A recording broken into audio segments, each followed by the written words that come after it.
What happens when a vampire transition goes wrong? Horribly wrong. As fans of many vampire franchises, we focus so much on what appears to be a detailed but always successful transition from human to vampire, in addition to the obvious initial struggles that vampires face adjusting to their new lifestyle. However, the transition period is not something that's always talked about, and I'm here to tell you that I've found 5 human to vampire transitions that did not go to plan. As a matter of fact, they went way off plan. So far that it actually puts me off ever wanting to transition to the immortal life if I ever had the chance. So let's take a look at today's list and kick it off with number 5, Vicki Donovan. So, Vicki Donovan's transition was pretty horrific and also pretty sad. She never chose to be a vampire. She was treated like a human blood bag by Damon, and then had immortality forced upon her when she really had no choice, as I said. She was manipulated every step of the way. She wasn't emotionally ready for it, nor did she have the stability and maturity needed to be able to deal with the heightened senses of emotions and, most notably, the bloodlust. Vicki lost her morality very quickly. She had zero control over herself and would have killed anyone and everyone that came in her way in order to be able to feed, even her close family and friends. Damon was all too well aware of that when he created her, but at that point, he didn't care. We see Stefan trying to help, but there was no saving Vicki. She was a junkie in her human life, addicted to all kinds of drugs, and that carried over when she became a vampire. It's like dangling heroin directly before a heroin addict and giving them the power to take as much of it as they want whenever they want, no questions asked. That's what happened with Vicki's bloodlust. This resulted in her trying to kill Elena, which also resulted in Stefan and Damon intervening, and the whole situation results in Vicki being killed. It was always a car crash waiting to happen with poor Vicki Donovan. She's a prime example of a poorly handled transition, so she makes the list without question. So guys, we'll stay in the Vampire Diaries universe for number 4, because if you thought Vicki was bad, well, Elena was a whole lot worse, because basically she was allowed to live despite her actions. If we look at her transition, it was also kind of forced upon her. She never wanted to be a vampire. She despised the mere thought of it. She wanted a normal life. She wanted to be a doctor and raise a family.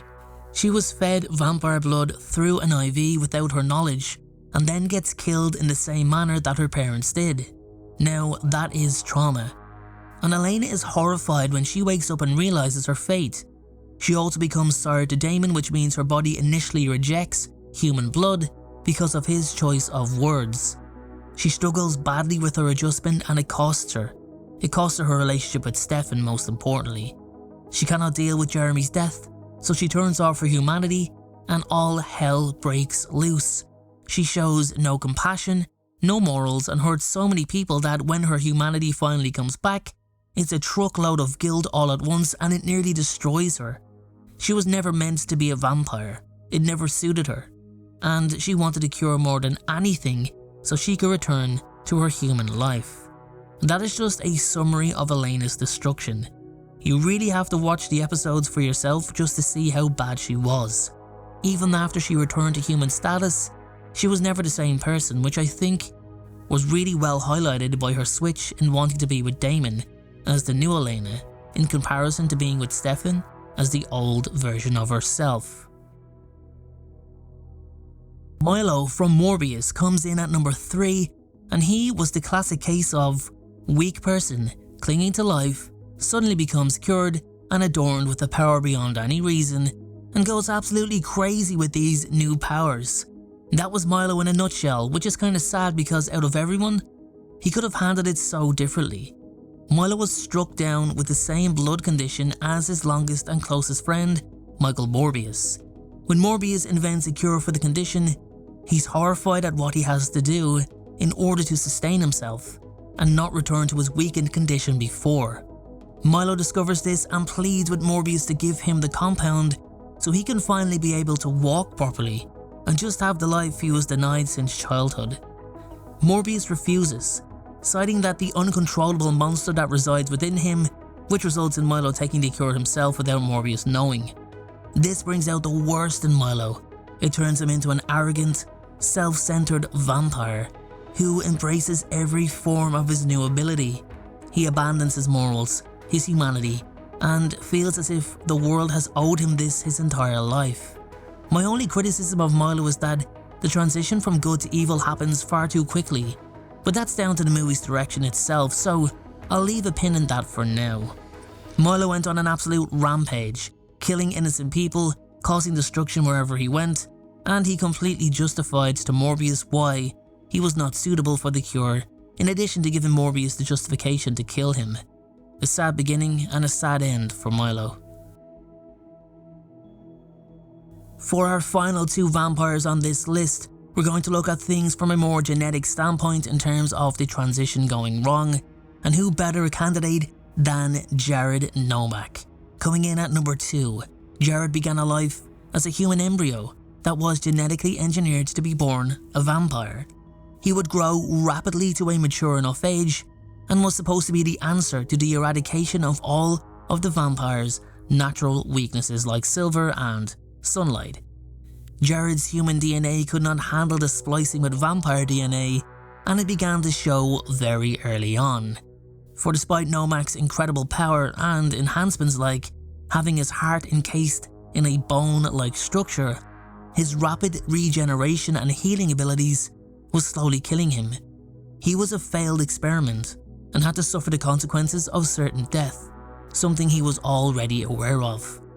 Jared then set himself on infecting as many humans and vampires as possible, knowing that the vampires alone would suffer the same fate as him, and therefore the entire race would eventually become extinct. Like Milo before him at number 3, he had a tragic beginning from start to finish, and is definitely a pin-up for one of the most horrific vampire fates in all of vampire media. So coming in at number 1, you might remember poor Curtis from the first Blade movie, and if you don't, well, it just might jog your memory after I tell you what happened to this guy. Curtis is the prime example of what happens when the human body rejects vampirism, or in the case of the Blade franchise, the rejection of the parvovirus.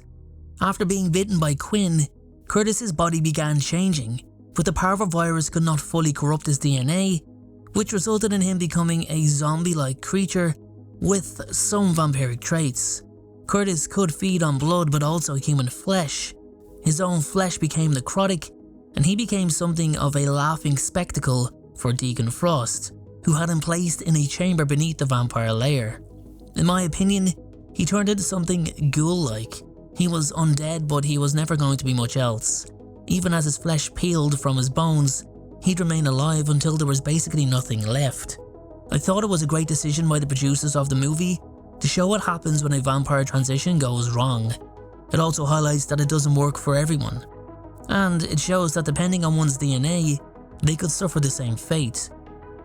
Curtis's emotional attachment to Karen played into his desire to feed on her, which, as we've seen in the movie, is what he tried to do. His fate was left unknown as Karen managed to escape from him but not kill him. Anyway guys, there you have it. 5 vampire transitions that went horribly wrong. My question for you is, can you name any other vampires who had pretty brutal transitions? Let me know in the comment section below. Thanks for watching, and I'll see you all in the next video.